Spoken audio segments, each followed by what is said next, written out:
Welcome to the Lean Practice Podcast. I'm Angus, joined with Aaron and Nathan, and the idea here is pretty simple. It's three of us just talking about the profession, what's working, what's not, and what's not being spoken about but probably should be. Between us, we've seen bullshit advice that's causing chiros to quit the profession by the time they're 40, and we'd like to just help put an end to that. We aren't really in this to tell you what to do, how to do it, or what the best playbook is. We're here to just show you what it actually looks like to build a practice around the life that you want, rather than the one someone else drew up for you. That's really it. Let's get into it. So, those following on last week, we did some research and figured out, Nathan did some research. Skinning a cat was skinning a catfish, not a cat. Who would have thought? But this week, we're talking red flags, dropouts, because obviously, I feel like maybe 2 years ago, this was like the flavor of the year. Like everyone was just talking about the dropout rate. I don't know if someone figured something out or what, but it was all I was hearing. It's like, oh, we've 50% in the first 2 years or whatever. And then I was talking to Chris Chook one day, and he's like, Yeah. I've not been able to actually find where that number came from, like the data ever came from, which I thought was interesting. And then I noticed it stopped getting spoken about. It's definitely a thing. It's a thing in many professions. It's not just us, but we've probably both had unique experiences where we are now at the point where we can start to see why it's happening and like where the problems are happening. So yellow, red flags to look out for yourself, maybe potentially for your friends, like what you're seeing, because a lot of the time the dropout I find isn't because of the profession, it's because of the way you're doing it, or something's been brushed up the wrong way. And I think it's, that spectrum of the bell curve. Like you got the rehab bro who like fully just rejects the whole chiropractic profession, all the way up to the philosophy boomer who's a bit more loves the history and stuff. Those ones are usually pretty safe, but I find that when people come out and they get smashed with that philosophy stuff, they overcorrect back the other way, and that's when they're at a risk because they think that's the only way to do it. Or on the other end of the spectrum, they think they can run a model that isn't fundable. And as you've mentioned a few times, like people think it's, oh yeah, it's because I'm doing this guy's way of practicing, I'll just go do my own, but it's actually an internal thing. So we want to discuss some of the internal things and what potentially we think could be the problem and how to correct them. You go for it. You've got more of a university experience than I do. I probably notice it more associates than anything. But tell us, what have you seen? What are just like some of your off the cuffs? You mentioned one last week. I can't remember what it is now, but it was like that. Oh, not being able to accept feedback. That was like number one. So what's the go? What are you noticing? I think that is number one. I think we talked about it even a few weeks before about what's the number one principle for like a good associate is that they're coachable. We seem to be in an era of non-feedback having humans, and in fact, people complaining and almost, I believe there's been complaints to unis about being bullied by getting feedback on your skills not being up to scratch. But this conversation sort of started, or this idea started after a conversation with certain academics that will remain nameless. We've got to protect the peeps out there. The idea that there's certain people that just, they need to get out of the, like the student at third year, you should be able to have a little tap on the shoulder and be like, are you certain you want to keep going? This is not for you. And there probably needs to be, unfortunately, a line where you're like, this person should never get past. Because it's not that they can't do the thing, it's that they can't do the thing. They can do the thing of passing an exam. They can do the thing of slowly convincing enough people to come see them in the student clinic, but they don't have it. It's never going to work. And you already know it. And I used to be like, no, everybody can turn it around, everyone can do it. No, some people just can't. Some people are not here for it. Some people need to go work behind a desk for the government with no responsibility and an ability to get fired and just bring things to society through poetry and whatever they do. But all right. Okay. So if we start, let's start before final year then, because I think that's where you're going here. So if someone, why would someone do the job? Basically, is what you're saying in the first place. Yeah. What are the attribution? What are the quality traits that you need to be a chiro? Because I thought the same thing when I moved to Sydney. There's a lot of people who graduate who live in Ryde, and I'm like, do they just do that because the uni's there? Like, is that what's happened here? Because the bar to entry is pretty low. Yeah. Oh, we can all agree that like the barrier to entry is low. And I think it's lowered for a lot of different health professions over the years. It was very high when I first got in. I didn't even come through the traditional pathway. I had to go through mature age entry and then do well enough in another degree to move across. And I think the like scoring was in the high 90s or low 90s to get into chiropractic 10, 15 years ago. And I think now it's not that. If you apply, you can't in. But I think the number one thing, do you like it? Have you seen a chiropractor? Do you like it? Because I am just shocked by the amount of people that are third, fourth, and fifth year that their only experience of chiropractic has been in the uni system. And even more disturbingly, how many of them it's not just only in the uni system. The only experience they've had with any form of chiropractic for their body was learning in labs. They didn't even take the time to see a final year student to at least see them in action, which is the lowest barrier to entry there is, because that's, I mean, that's not even a direct reflection of the profession, but it's still something. Yeah. And that I think's been the major shift over the last few decades, is that everyone that went to university to study chiropractic was very niche, because people often like don't know about it or don't understand. They still don't, but they at least had an experience that they really valued, myself included, and that's what made you make the choice. Whereas now, what you're getting is these students, they look at the entries and they're like, I want to do something medical. Oh, chiropractic. That's kind of like physio or something. Like, I can get into that. I'm going to do that. That's a bad starting point and a recipe for problems. Because also, I think the thing there, that mindset, and that's not to say that there hasn't been a couple of people that have just lucked out. There's always going to be a 10, 15% that make it like they were the right person and it found them that way. But we're going to talk majorities today and we're going to be brutal about it. That mindset of just, I'm just going to see what happens, that doesn't work in a 99% private practice entrepreneurial based industry, because you can't just sort of be like, oh, I'll just see what happens. No, you got to be ready to go. You got to be ready to do the work. And those people can't do the work. And so that's a problem from day one. No concept, no experience, no idea, and just, I'm going to do it anyway. Yeah, like Step one. I think that's a pretty common trait, right? Like I saw a chiro when I was a kid. That's pretty standard story. Yeah. Otherwise, it's I had an injury and I saw a chiro and they helped me and then I wanted to study it. Starting point. Pretty good starting point. Makes sense, right?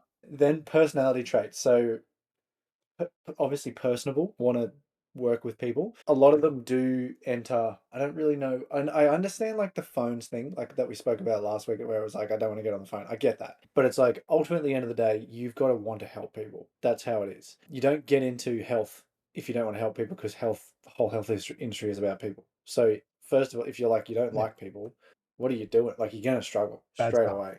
Very bad start. Coachability and feedback, I think, is just any job. Like if you actually want to improve, and we say entrepreneurial quite a lot, but if you want to improve your self-development, you have to get feedback. Otherwise, you're only getting feedback from yourself, and you're going to not give yourself objective feedback at that stage. I think it's any job, but I think it's even more vital in a job like this, because you're going to get a lot of feedback from the people in front of you as patients. Yeah. Like a lot of classic industry-based jobs are like set quarterly reviews. Oh, you got to type this. These are like, it's non-stop. Feedback, move, learn, adapt. So I think you have to be ready for a barrage rather than like a drip. Because it is right, like the product is you. So you're going to get feedback on that. Yeah. Someone's not going to be like, that type of adjustment wasn't good. They're going to be like, you did a bad job. That's the reality. Yeah. So then green flags, another concept I want to talk about then is, what about, because I get a lot of shit for this. What about like the history, the philosophy, the background? How passionate do you have to be about that stuff to survive? Oh dear. All right, I'm going to say it. Don't give a fuck.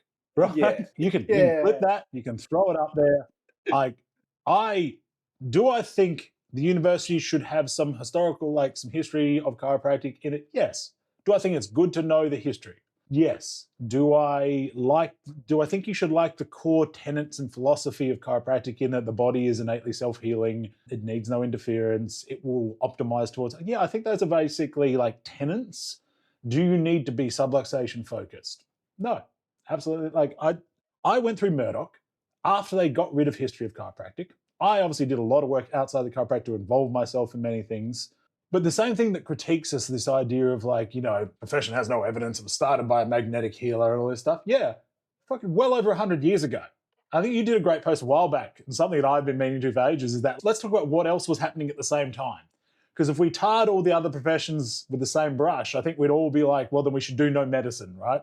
Yeah. Like if you tarred medicine by the same idea of things they did 100 or 200 years ago, Jesus.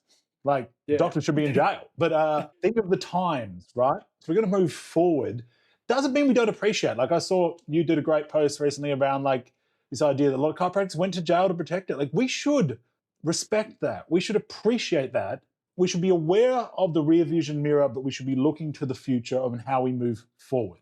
Because the thing that is always going to pull us back is a attachment to the past. Like there used to be this, I remember having this argument with someone as a student. I think this person was a gondroid, like a hardstore Gonstetter, and they're like, extremity adjustments aren't.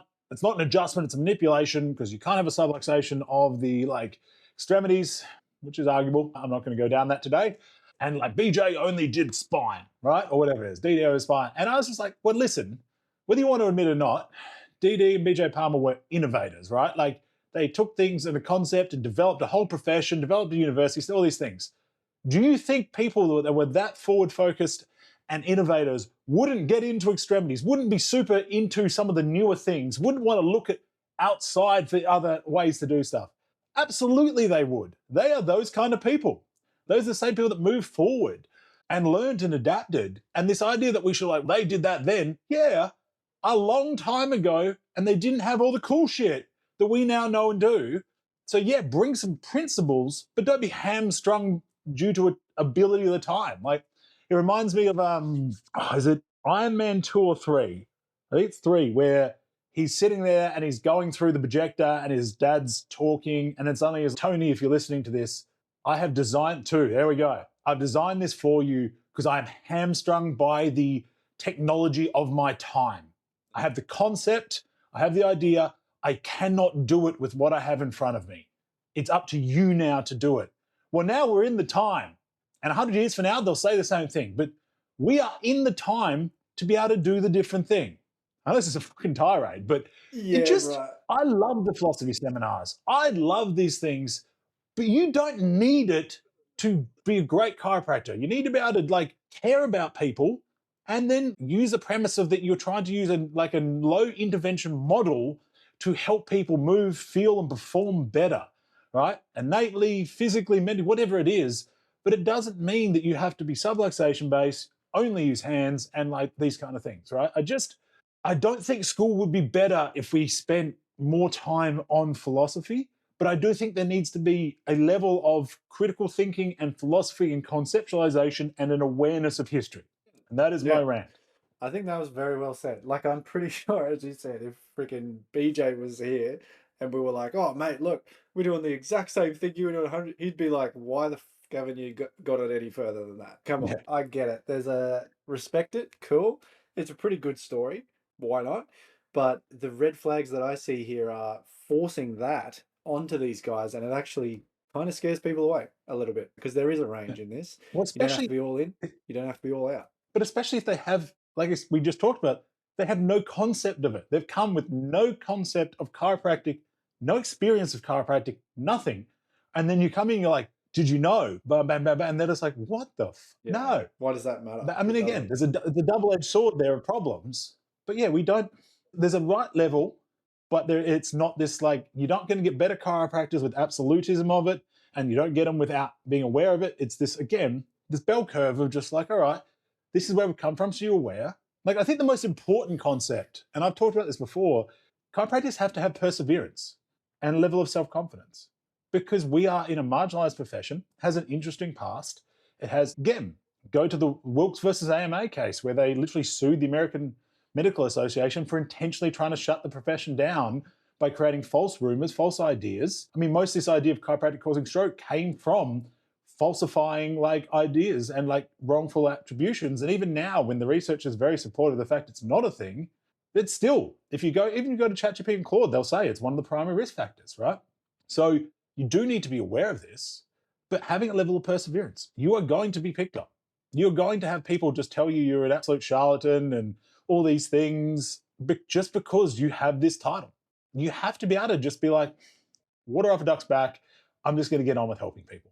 If you can't do that, and these are the people you just see implode at school and practice because they're trying to fit into another model that's not what this is.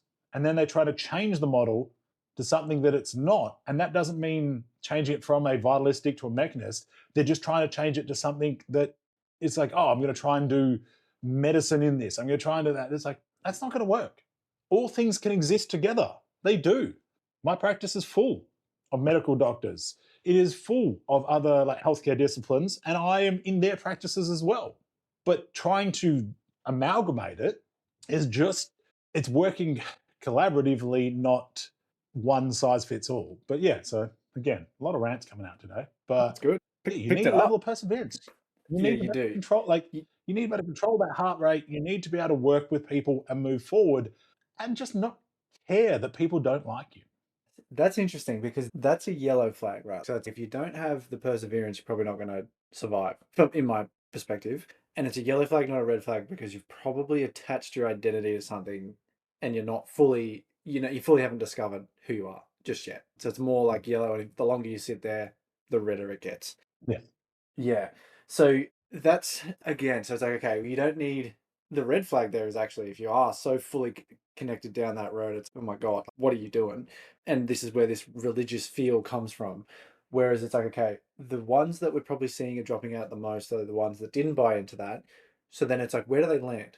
Like, where do you go? Because we've spoken about like correcting before. This is when I can intervene and say things like, I see a lot of associates who overcorrect, and that's when they're at risk of dropping out. So the common story I Yeah. get is, Angus, I'm in my, usually they've already done this. So they're like, I've been in my associateship. I almost left. I literally just got a message actually that's exactly like this. I was going to quit the profession entirely. For some reason or another, something happened and they managed to stay in the game. And then they worked out that it's not all that. There is somewhere else that you can live within. What is that? Because for me, that's practice style. Some would say that's philosophy. Where do you sit with that? I think it's a bit of both, but I think it's introspections, understanding who you are. That is why in my program, the number one thing everyone has to do first up is figure themselves out, which is a lifelong pursuit that never changes, and we constantly judge ourselves. But it's a bit of both. Like, because again, you don't leave one practice philosophy with someone else. If it doesn't work for you, it's very easy to be like, it's a problem, and that's where they overcorrect, right? And usually it comes from a lack of self confidence, or again, you're trying to do someone else's model that's just not for you. That model can be perfectly appropriate. One of the beauties of chiropractic is that it can be so individualized. It's one of the curses as well, because it creates brand confusion, all those other things. But one of the best things about it is we can do it so many different ways and all ways get results. That is the truth of it. That's why so many ways exist. That's why there are like several hundred name techniques and processes. But it's figuring out and a lot of your way will come from your life experiences, your health philosophy, and then your abilities, right? Your ability to adjust, your ability to do rehabilitation, your ability to nutrition, all these different things. Like, it's one of my favorite concepts that was taught to me by a mentor of mine. We go through these overcorrections. Like, you work for someone and then you are like, they're not doing this thing, and for that reason, they are the worst. Let's say it that way. Yeah. And then this person said, all right, you're in practice. You like adjusting people, manual on thing. I went, yep, love it. Cool. You like doing rehabilitation? I was like, yeah, I like programming people, giving them work to do. And you telling me that you're starting to think that anyone that's not doing that, like giving them the programming, stuff like that, is not doing the right thing. I went, yes. He's like, cool. Is good nutrition good for people's health? I went, yes. Is good nutrition, supplementation, things like that good for people's injury and recovery? And I went, yes. And he said, do you do nutrition plans and things for people? And I said, no. He said, well, why not? And I was like, well, it's not my area of expertise and wheelhouse. I don't feel confident. And he's like, cool. Well, there you go. Within our profession, there are people with different expertises. And there's an assumption within chiropractic, I would say also within ex-phys, OT, physio, and osteo, that we are all intimately trained in full rehabilitation. The honest fact is, I reckon 5% of those professions have spent enough time in and around gym and training to qualify to give good advice in that sense. Most of them are giving generic and stuff like that, which is still fine. But if people don't feel confident to do that, are they not entitled to do the work they're good at, which is the hands-on work? And maybe they do more work counseling around stress. Maybe they do work on the nutrition. Maybe they have other aspects that they're really, really good at. My friends are all pediatric focus on growth milestones and teaching parents that side of thing. Can we not just be really good in our area and then work with other people to handle those other areas? And that was like a revolutionary concept for me, because I'd gotten into an overcorrection. I'd gone to almost start heading full rehab, bro, and was able to pull myself back into the middle to deliver what I feel is the best care based on how I like to do things. And so it's not every practitioner is meant to own everything.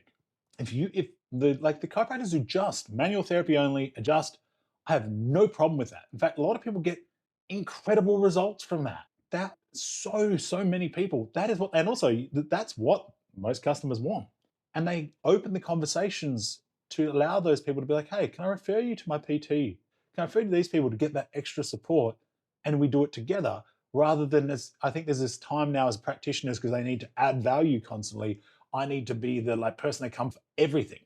Now, as an aside, my goal in my practice is to be the person that everyone comes to for everything so that I can network and move them to the right person. In the last week, I've referred patients to a roof plumber, a builder, a dietitian, a PT. What else did we do in there?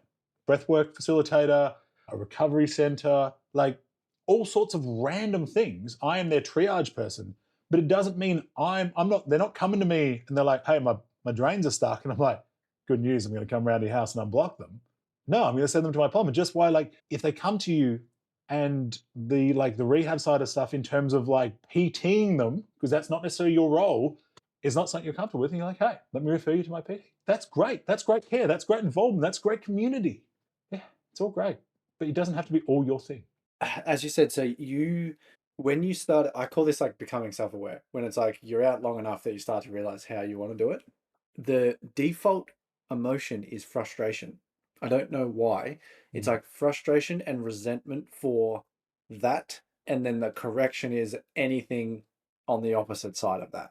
So how, because I know that this, like we started this off with the like you need some traits to even freaking start the degree. Like, what are you doing if you don't? These traits I think are different, where it's like this is a midlife crisis. You know, this is like where you reconsider what you're doing. So it's like, how do we manage that? Because I think that's this. I don't really care if the people drop out of uni because they're in the wrong degree. To start with, that's what university is. That's fine. These guys, they've practiced, they've realized that they've come self aware, they don't want to do that model. Intrinsically, they still want to help people because that's probably what the university people are missing. They don't know that yet. But then it's like, well, then how do you get your mind right in that state? So as you said, then like you don't have to, you're not doing everything for everyone. It's da da da. How do we get out of that mindset? How do we realize that there's a spectrum, and then how do we find ourselves on that curve? For me, and what I've done with people is it's let them overcorrect because they have to do it, but then show them what's available. And the only thing that matters is, do they still think that adjusting is a thing? And if I find all of them still are like, yeah, I just can't work out how I want to do it yet. And then it's like, okay, cool. Now we just got to work that out because that's a lot easier. Yeah. What do you, Like, I think what's if been your someone, experience? I don't want to be, I couldn't probably agree more on that concept, because I think someone's, I just don't want to touch people. You're like, Yeah. all right, we might need to move out of this, chief. Whereas, I think it's just, I think there's a level of overcorrect that's okay. And I think it's like sitting into that, you're like, all right, I see the value in the adjustment. I see the value in this other thing I want to do. I see how value in how I combine it. And it depends what they think. They've come from a model and they're like, I want to go faster. I want to go slower. I want to do more of this. I want to do less of this. I've seen as many people come from long visit model, less frequency, more accessories, that want to go to more just adjusting higher volume, as I've seen go the other way.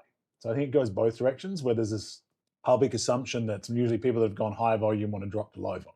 I think whatever it is, you've got to go trial the other and know that you're going to have a bunch of challenges. And then usually you're going to end up somewhere in the middle or slightly more to one side. Right? And then just being at peace and building all the back end, all those things we've talked about before, the basics like of business running and communication. At the end of the day, no model works unless you work on the communication stuff. If you can't communicate your model, you don't understand it, and people can't get benefit from it. So that always has to come first. But I think it's, do you want to do some hands-on work and like work with people? Yes. Great. We've got a foundation. All right. If we look at research, if we look at tissue healing, if we look at all these things, what is a frequency, or as I've spoken about, I think last week, what I call the 90% care plan rule of like, where are 90% of people based on severity and chronicity going to fall into? All right. So that's your baseline model. Your baseline model is a pretty simple, it's pretty low volume. You're twice a week for 2, weekly, fortnight, whatever it is. These are what your sessions are. How can you do that session comfortably in a time, and then trial that and then get feedback? All right, I find actually like I'm wasting time in these sessions. I think instead of doing 20-minute sessions, I could do 15-minute sessions. Or, hey, I'm doing 3 across 10 and I'm constantly running behind. I want to do 2 across 15 and see what that is, right? Like, it's sort of just trialing, and then we talked about this, like the idea of the voice, where you are getting challenged, and you're either getting challenged because you feel like you're not getting stimulated, or getting challenged because you feel like you're overloaded and running behind, and then determining whether it's a true challenge and you need to just stick with it to build the skill, kind of like in the gym, you got to get the pump and build the mass and build the accumulation, or is it true feedback that, hey, this is actually starting to hurt, I'm going to pull it back a bit and see how that responds. But have I got the model right in terms of what I'm actually doing? Am I seeing the results I want to see? And then how do I optimize it from a business and energy point of view? And then, okay, cool. Because I define this as product development. It's define your thing. Mm. And this, I think, leads, it's kind of similar to what you said not too long ago, where it's like, I think a lot of us attach our identity to being a chiropractor. And I feel like that's a mistake, because then that's when someone does attack the profession. You're like, oh, I feel like a weirdo. And I've been through this as well. Whereas when you attach your identity to solving a problem for someone, and you use Chiro as a tool in your whole kit or like your protocol, the attack doesn't, you sort of brush it off a lot easier. That's what I've noticed anyway. So it's like, okay, well, so this is the conversation I was having this morning. I help men prepare themselves for enough, like fertility is the right word, but like, there's this whole low testosterone thing, and there's actually a protocol that men should be going through before that. So it's like, okay, that's a thing that people aren't aware of. Saying, oh yeah, you should get adjusted, that'll fix it. Yeah, yep, you're in trouble straight away. But what we're talking about was like, okay, Chiro's one physical thing, like mobility thing. Then he's got all these supplements that he thinks that people should do. He's got a training regime that people should go through, a certain amount of liquid that they should be drinking. And it's like he's got all these things that builds this product that solves this problem for this person, and he's known for solving that problem. Someone comes on and says, you're a quack. Who fucking cares, mate? I'm trying to help these people. Like, it just seems to, like, as you say, water off a duck's back doesn't even matter anymore. But until I've found you get past that, and it's like you get a deeper meaning of why you're doing what you're doing, I feel like we rely on Chiro a bit too much, which we've had this conversation before, like about philosophy and how I think it's a bit different. But that for me is, it's like, okay, define your product. What are those stacks? And then who are you applying that to help? And when you have that, you'll go through anything to help that person achieve a result because you're really passionate about it. That's your thing. And then when people attack the other stuff or something changes in one of the protocols in the product, it doesn't matter as much. It doesn't seem to affect you as much. And that yellow flag, all of a sudden, it's gone. It's not an issue for you anymore. I think I have spent years working with the over-identification for chiropractic, right? I think it's something that you truly do become so embodied with, because also we embody for our patients, and we are a representative of the product, right? We are the product. So if if the product looks sloppy, it's a problem. And so you become so embodied in it that, like you said, if someone attacks it, you get really defensive. And then realizing that you are a chiropractor, or like, I'm not a chiropractor, I do chiropractic. I do it in my own version. There's a really healthy and safe place to be. And listen, I do think we do need to defend at times things that are just blatant, like, falsehoods. But like you said, if you're like in that example before, one of the reasons it's so easy to wash those comments off is because you know that that's your demographic. You know that's your process because you've seen the results. And when you have a practice full of results, getting great results, and you know that if someone's not getting what they need, you will do everything in your power to help and support them, and they know that as well, what other people say is irrelevant. It means nothing to you because you're too busy helping people. That's always my argument. Like, people like want to have a go. Hey, I'm too busy helping people over here. I don't have energy for this because I'm busy over here in a great place getting results from people. So I don't know, like, and sometimes I wonder, are people just not getting results?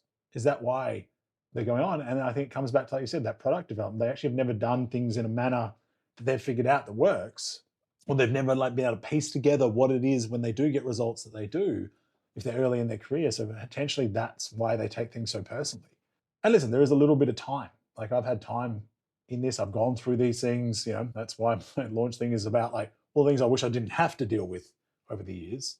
But I think when you have that with you, it's much easier just to let things go, and then making intelligent decisions, like curating, not in a like circle jerk of yay, like yes men in your feed.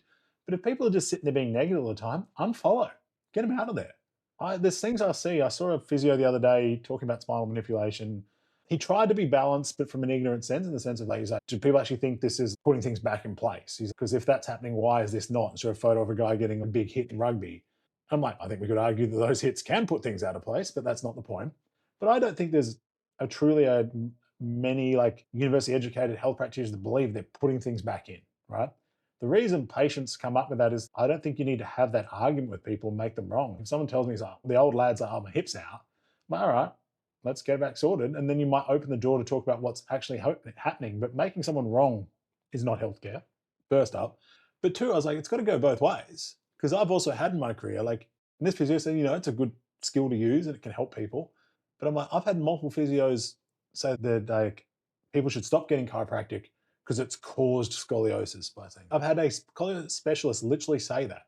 And I've had to report them and they were chastised for it. But of course, nothing. But you're like, so you can't have it both ways, guys. So you're suggesting that it doesn't change things. Then you're suggesting it does change things. Where are we going? But the thing is, when you get to a point, you can have some certainty and confidence. And most of these people are like this post are just, it's someone with overconfidence with a lack of understanding. We just say, hey, I see what you're trying to do. You've not really thought this out. I think AI wrote this post because I can see that you're trying to figure it out on the fly. Number two, as a chiropractor listens, I go, yeah, listen, I could easily respond to that, be like, listen, I think you're missing the point here. And then you're trying to like hold things to a standard that you're not even holding yourself to. But I'm also just like, I just don't even need to deal with this. I'll move this on. And then if someone makes a professional statement like the example I gave, I just report you to APRA and let them deal with it. So you know that you can't lie to people. But that comes from being in a confident position that all I'm doing is the right thing for people and with their best intent and their health. And if there was truly research that came out that said, hey, in this example, for an adolescent with scoliosis, that spinal manipulation adjusting was not an appropriate thing over that time for their musculoskeletal health, then I would use other interventions. I'm not afraid of making those changes. And I'm also not trying to straighten it up because I don't think that's a thing. I have a adolescent with scoliosis. We're giving them appropriate work, Scroth method type stuff to help improve. We are referring out when needed, and they have musculoskeletal pain, which was responding extremely well to being adjusted, soft tissue work, and exercise. Sits within my wheelhouse, right? Why is this an issue? Yeah, why argue that? not? And It's not. that's it. It's like that, going back to that post, would you go to jail for it? It's like, no, I just changed my approach. Like the world's moved on. We're not stupid. So we're talking the dropout, the red flags between associates to usually they're going to go and start their own practice. A lot of them, if they do catch themselves in that phase, they usually aren't appropriate to go back into another associateship. So they may leave one model, go test another one. That's completely different. That's good. That's actually showing you that you've got range. If someone's only done one model and they resent it and they're frustrated by it, and they are starting to be like, I don't want to touch people. I don't think this thing works. So we spoke a few weeks ago about like sometimes the protocol and the goal are misaligned. Have you said like this protocol achieves this goal, but you didn't want to achieve that goal, so that protocol doesn't make sense anymore. So in this case, they actually are starting to be like, I don't think this works because of their own belief systems. What's that conversation like? Because that's obviously very different, and you have mentioned a couple of times that you've had that person, the guy that says, I get people better too fast and stuff like that. Yeah, listen, you're at a real fine line there, right? It depends where they're at. Are they still coachable and want to work and get better? Like, are they aware of the problem? Are you actually have enough introspection and awareness to be like, hey, this is not working? And I'm aware, like I'm saying things, but I think I'm saying I'm getting people to do better, but what I actually think is happening is I'm just not actually able to provide the level of care that people see the value in working with me. And I don't know what to do. Because then it's an easy conversation to sit down, review what they're doing, review where the gaps are, review communication, and improve it so they can get better results for people. Not so that they necessarily can have a better thriving business. That'll come from getting better results for people long term. But can you do the work? If that person's coming to you, but I sit down that conversation, all they want to do is defend and tell me that they're doing it right and everyone else is doing it wrong, there's a high chance that person is going to, I would say, do one of three things. They're like going to suddenly start selling a product, often not to do with the profession. Suddenly they are like, they are the crypto bro or something like that because they have all the expertise in the world.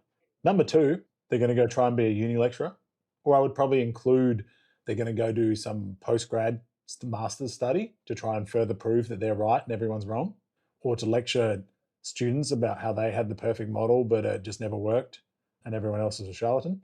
And that's not saying everyone at uni is like that. That's completely inappropriate. There's some great people that are like, do great things in practice, but are there because they care about the profession. So I don't want to ever shout down the great people within our university and college systems.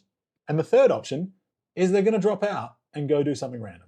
A lot of the time they're going to end up doing occupational health and rehab for a while, where they move, they go study law or something like that. That's usually, I don't know why law always seems to be the one that people go to. Law or accounting, funnily enough. But sometimes I think that's because they don't like people, and that's just what they're always headed to. But it's usually one of those three things. When I've had those conversations, and there's been a lot of them, the ones that are actually coming for support and help and seeing how they could get better results for people long term, they moved through and we found solutions. Those that came and wanted to lecture me about that they are the perfect person, they went one of those three ways, and they haven't come back. And so their mind's basically made up by the sounds of it already, which again, I think it's worth touching on this goal, the protocol and the goal difference. So personally for me, like I did a structural system where it was like we're changing curves, all that stuff. Fundamentally, I don't think it's easy to say I didn't believe in it, but there is evidence to suggest that you can do it. So it's not a thing that you believe in, it can be done. I think for me, it wasn't a goal that I wanted to help people achieve, because I didn't see the value in it. So for me, it was easy to be like, I reject that goal. Therefore, chiropractic doesn't work. The adjustments don't work because they didn't change the freaking X-ray. That's logical. That makes sense. So if that's I think where I'm trying to go with this is, it's like, if you're in this position right now, it's like, it's not the adjustment or the or the way you're doing it. Maybe your goal is off. Maybe that's what the self-awareness is. It's like, why do you want to do 15-minute appointments? Maybe because you see more value in doing these other things that achieves X goal, rather than just get the adjustment in, make sure it's like the line of drives match the X-ray results, move on, go instead, bro, whatever. So it's like, sometimes I think most of the time I actually think it's the goal, the protocol that you're doing to achieve certain goal, you've lost the connection between the two. So that you're doing protocol, not achieving the goal, you're saying it's not working because you're not seeing the result. So then you're like, F this, I'm out. At that point, you need to go back and reassess and be like, okay, why was I doing that protocol? And remember what the goal was. And a lot of the high volume model, this is the one I'm talking about the most here. It's to change by a structural, like it's a structural change that takes time and quite a lot of volume, and an extremely strict protocol too. Like, I don't know if anyone really follows it the way it should be done. So therefore it's like, okay, is that your goal? No. Well, then you don't have to do that.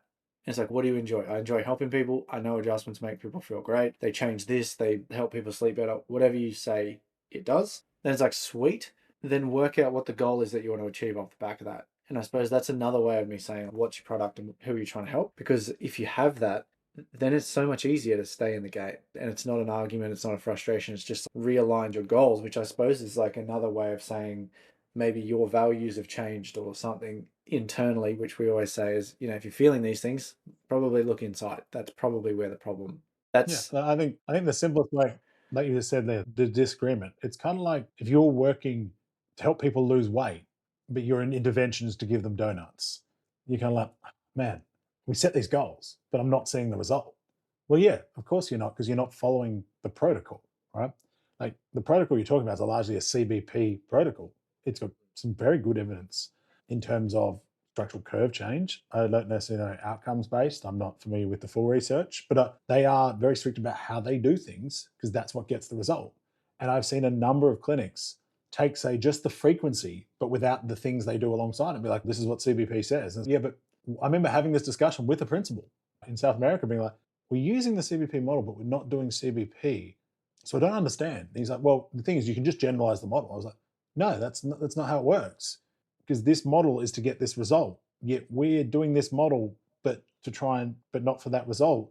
So there's a disconnect somewhere here. And that's where I think, like you said, there's a disconnect with the goal and the product. Oh, it's not that the product is wrong. You just have a different goal for it. And that's totally fine. But then adapt the product for the goal. Yeah. Like, Yeah. it's You're that right. simple. And I think that's the big one for the associate. Like, it's like, if you're, as you said, your example, it's like you want to lose weight. And you could totally eat donuts, but you could probably have 2 a day. And then you'd be like, oh, it's not working. Because people need to eat more than 2 donuts a day. So it's, don't get frustrated by the protocol. assess the goal and see what that is, and then adapt to that. Cool. So they're sort of the flags that I've noticed. And if you are in that weird, I don't know if there's much advice that we can give to uni students. I don't think that they would really be listening. Maybe a final year student would be, and they are probably suffering from the same area, right? Like they're sort of more aware now and they're starting to get an idea of what they want and what they don't want. They're seeing the curve come into play and they're trying to find their feet in the profession. Pre that, that's kind of just like chalk that down to you pick the wrong subject, basically. Yeah. But more Anyone important, who's a oh yeah, student that's listening in is already like not the problem, yeah, right? If you're a student and you're putting the effort in now to listen into this, to come to seminars, those things, you are doing the right thing, yeah, you'll right? be fine. It's you already know who it is in your year group that are not the right people to be there. Like there's no one is surprised when they graduate to find out that certain people haven't made it. Yeah, yeah. It's pretty obvious, I think. Yeah, so this is more targeted, I think, toward that associate who's in that transition phase, and they're like, what do I do? I think our general advice is, look, it's probably a overcorrection. Are you feeling that frustration? What do you do about it? You sort of just have to self-reflect and say, okay, do you hate people? No, I still want to help them. I still think this is valuable. Cool. What's the product then? And then how do you define that product? Because, and we can go into this a little bit more if we want. It's like, because this leads into social media and stuff where I see people get really confused as well. They're like, I never know what to think about. I never know what to post about. I run out of ideas. Yeah, it's because you're trying to talk about chiropractic. You are a chiro. You're no different to any other chiro in the world. So it's like, okay, how do we use and leverage all these tools? We've got to work out which protocol is. If you had a protocol, Nathan, what we've done these activities before. So start off with what's your value stack, because it's not adjust 12 times or every week and that's it. And I see people do that in ROFs. They're like, here's our value stack. It's 12 adjustments. It's a progress exam. It's a X. And it's all just, it's just chiro. It's just the adjustments, basically. That's all they're saying. So it's like, what's your protocol? Are you talking hydration? Are you talking sleep? Just as a worked example here. Yeah, like my usual step out is obviously, first and foremost, we're going to adjust you, right? I need to get things that aren't moving. From there, I add in soft tissue work, so that can be all the way up. In my practice, I do, if I want to, cupping, needling, instrument assisted. It's not a given, it's if the body needs it. Then it's like, now I'm starting to give you programming. I'm going to start you with like simple control work. I might build you into, if I want to use a Denerol to help improve movement, I am then going to reassess you, and then the reassessment, the value is to see if we can upgrade. So I'm going to continue to keep things moving with your adjustment. I'm then going to add in more structured strength training for you. And then in my middle section, I'm going to have what I call the out of the office conversation, which is the three things that tend to slow your progress are your sleep, your stress, and your nutrition. And if we're not seeing the progress at a fast enough speed, we're going to have a discussion around your sleep hygiene, your bedding, your pillow, all that sort of stuff, your stress, whether we need to look at structured breath work for you, releases, or co-management with our counselor, or nutrition. Are you overinflamed? Do we have to relook at diet with a nutritionist dietitian, or do we need to look at things like fish oil, vitamin D, and probiotic to help support you? And then finally, we really want to push, you're feeling better, you're functioning well. We want to go dynamic. I'm going to just focus on the simple things in the office, it's just keeping everything moving. And I'm going to give you dynamic training to build injury resilience and output and capacity for your body. And we're going to adapt that to our new goals. So we go, like 3 separate developments. We're looking at multiple aspects. It's the value add in and outside. So it's not just adjust. There's all this other stuff. Yeah. First of all, that gives you a bucket load more to talk about, gives you a lot more range on a social media front. To make this effective, you talk about who you're solving that problem for. So what I found is usually when we're solving a problem, we're solving some version of ourselves. That's just how human nature is. So in your own case, who would you use that protocol for, and who do you love getting a result for? Yeah. So like my baseline is like athletes and active individuals that we help them get out of pain or beyond pain and into performance through like hands-on manual chiropractic and world-class strength training principles, right? Most of my people these days are my demographic. So when I started my career, they were heavy trainers. They were powerlifters, crossfitters, rugby players, bodybuilders. Like they're all in the same era I was in. We were pushing hard in the gym moving forward. As I have aged, I have upgraded to, it's the same people that are now in my life cycle where they have kids, they have jobs, and they want to like, it's almost the like make 40 great again, right? Like need to get like a MAGA version hat ready to go. But it is those people. Like we are like, all right, your 30s, 40s, we performed at a high level. How do we hold that, but now for the goal of, running around with my kids, performing at work? And so that is my like transition point. I'm almost like, part of my marketing that's coming back is like, hey, you all forgot that I used to do like this level, because the younger crew haven't seen me deadlift 300 kilos, right? They haven't seen me compete in the CrossFit months. It's like, don't forget, I've done this shit. I know what I'm doing. I've also done these injuries and I've come back from them, and you can too. So like, I remember one of my most performing posts is a picture of me with all these circles. It's like, think you're too broken? Here's my 13 shoulder separations. Here's my entire skinning of my arm and having the put back on after being set on fire. Here's the multiple compression fractures, like all these things. Yeah, I'm still fucking putting it in. So if you're being told you're too broken, let's get that sorted. But those are like, I have a very core demographic through there, and those are the people that naturally pull to me. I am not your hardcore pediatric practice. I have a bunch of kids I look after, but they have just come through and they're all really active. I am not your hardcore geriatric practice. I have a bunch of older crew. They're great fun, work through. A lot of them are very active as well. They're the other sides of my core demographic that still see themselves in there. So those are my people. Yeah. And that's it. So it's like your protocol then is you talk to their problems. It's like, you used to be able to pick up 300 kilos, now you can't even pick up kids. Like, that's the sort of pain point for that demo. In saying that, it's like, you've got more range than just you should, because typical chiro, they wouldn't even get to this point, but then what they would say is, you can't even pick up your kid, you should get adjusted. And it's like, it doesn't make sense. But it's like, if you do all these things and adjusting's included in that, that makes sense. It's like, that's how you actually build out your product. You define it. That's how you fit in where that sits. And then your goal is getting the outcome for these people with that protocol. So you're swapping the 36 adjustments over 3 months and twice a week for 6 CBP protocol. No shame on CBP, but it's like that model for the X-ray to change, because that's what that's for. But then when you're coming out and you're like, I don't agree with that, then it's like, okay, then what do you do agree with? What problem do you want to solve? That's what you got to work out. Who are you trying to help? Then you develop that system. That's how I found you get away from this yellowy red, I'm going to drop out of the profession flag, when you actually are a good fit, because you're rejecting, the experience that you've had already. That's how I get past that. Yeah, 100%. And one thing that I think we didn't touch, because we talked about the associates had the problem. For the new grad, or like the people that are about to get their first associateship, you're going to have no idea where you're at. You just have to accept that. You may think that you want to be all rehab, bro. You may think you want to be all full. You don't know. So you should hold like a level of hard rules about how you want to practice in terms of, but like just a couple of core things. I want to make sure there is adjusting, or I want to make sure I'm allowed to do programming, or whatever it is for your thing. And then you should just go like full on into something and give it some time, right? Like, you can't know until you do.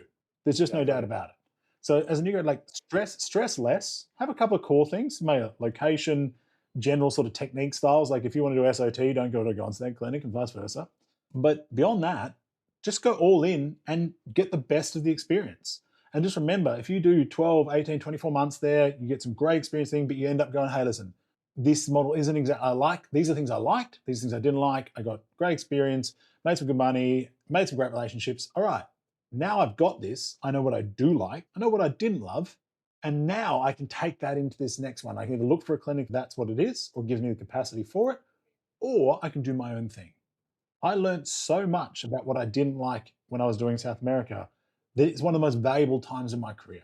I went all in, and it was just, all right, beautiful. Now I learned some great stuff that I do like, I learned a lot of stuff I don't, and now I know how to move forward. Most valuable time. I was just going to say, like, learning what you don't want is actually such a privilege, because then Like, it's just, talk about feedback. It's like, I know. And it's rarely people think, oh, I'm just going to hate every second. No, you usually will love the job still. There's just subtleties and like concepts that aren't right for you because you're in someone else's model. Like everyone else, it's always going to be someone else's model. It's like the same with like getting a CRM, like a booking system. No model is ever perfect for your practice because they're all a little bit different. So as an associate, there are things that you would do differently if it was your practice. That's okay. But most of the time, the differences are marginal and not that huge, and not these like desperate, oh, I hate everything about the professions that people make it out to be. It's just, yeah, in my model, I'd probably do slightly less here or more there, or I'd also like to add this thing in because I'm really passionate about that. Cool, all right. You learned, you knew, and now you can make that choice, right? Whereas I think, like we talk, people think it's like you're gonna go in, you're like, I hated everything about it. I hated going to work. I hate this profession. I'm done. That is the rarity. It's just those are the most vocal people. But often in that case, I find there's two sides to all stories. Exactly. Yeah, that's it. And they've got other issues with other things. Usually that it's that frustration. That's because I think that's what drives the action. It's like when you're frustrated, you actually do something about it. Nice. All right. Well, that's so there's sort of the journey of flags and how to overcome them from probably different perspectives. It's a very niche topic. Some people this isn't an issue, but I feel like it's something that is worth the conversation because people are feeling it. I know that I felt it. I'm sure you have felt it too. We probably all go through it at some stage. Hopefully, most of us just forget about it. But for the ones that are going through it, can feel it coming, have been through it, hopefully that can at least give you some context as to what to do with it and what to do about it. So thanks again, Nath. Great chat. Pleasure, mate. And I want my final thing to add to that. I'm going to speak for you, but I speak for us both. If you've gone through it, just shoot us a DM. Mm. You've talked about multiple people you're chatting to right now. I'm chatting to a bunch of people. Yeah, we both have paid courses. We both have these things. These came from me doing thousands of hours of just helping people. Even the people that have like done my mentoring, done my one-on-one coaching, and then, we've had good results and then moved on. I still have an open door. They can contact me anytime and I will give everything myself to answer it. So if you're struggling, just reach out. We're here to help. Yeah, the world's not that big, hey? It's not that hard to shoot a message across. Yeah. Sick. 100%. All right. Ooh. Great conversation.